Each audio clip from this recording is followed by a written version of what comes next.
రాజకీయాల్లో శాశ్వతంగా ఎప్పుడు ఎవరు ఒకే పార్టీలో ఉంటారని కానీ వీళ్ళు ఇదే పార్టీలో ఇక చచ్చేదాకా బతుకుతారని కానీ ఎప్పుడు ఊహించలేదు.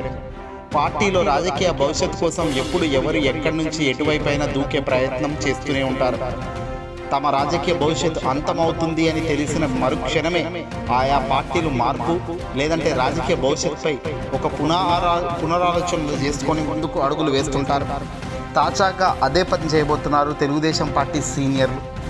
అవును, తెలుగుదేశం పార్టీకి సంబంధించిన సీనియర్ చంద్రబాబు రైట్ హ్యాండ్ అని చెప్పుకునే అచ్చెన్నాయుడు పార్టీ నుంచి గుడ్ బై చెప్పి బీజేపీలోకి వెళ్ళే ప్రయత్నం ఏమైనా చేస్తున్నాడా అంటే ఖచ్చితంగా ఇప్పటికిప్పుడైతే కాదు, కానీ ఎన్నికల ఫలితాల అనంతరం అచ్చెన్నాయుడు బీజేపీలోకి చేరబోతున్నట్టు తెలుస్తుంది.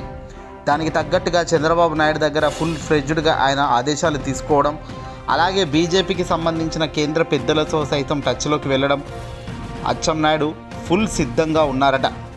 ఎన్నికల్లో కూటమి ఎలాగో ఓటమి చెందుతుందని, తెలుగుదేశం పార్టీ భవిష్యత్ మనుగడ ఉండదని ముందస్తు ప్రణాళికలో భాగంగా రాజకీయ అనుభవం బాగా ఉన్న అచ్చెన్నాయుడు ఫుల్ ఫ్లెడ్జ్డ్గా తన రాజకీయ భవిష్యత్తును ఒక దిశానిర్దేశంతో కూడిన అంశాలతో దూకే ప్రయత్నం చేస్తున్నారట టీడీపీ నుంచి.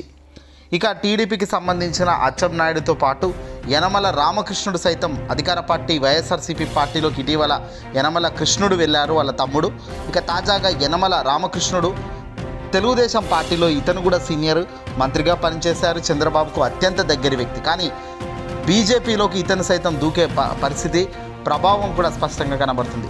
ఇప్పటిదాకా తెలుగుదేశం పార్టీ వీళ్ళనందరినీ కూడా పూర్తిగా పక్కన పెట్టి కేవలం దత్తపుత్రుడు పవన్ కళ్యాణ్కు చంద్రబాబు జై కొడుతూ మోదీతో జతగట్టి బీజేపీకి సంబంధించిన వాళ్ళు ఎక్కడ ఎవరు ఎప్పుడు సీట్ అడిగితే అక్కడ వాళ్లకు కన్ఫర్మ్ చేస్తూ కూటమిలో భాగంగా అక్కడ కేటాయించేశాడు వాళ్ళకు అసెంబ్లీ స్థానాలు.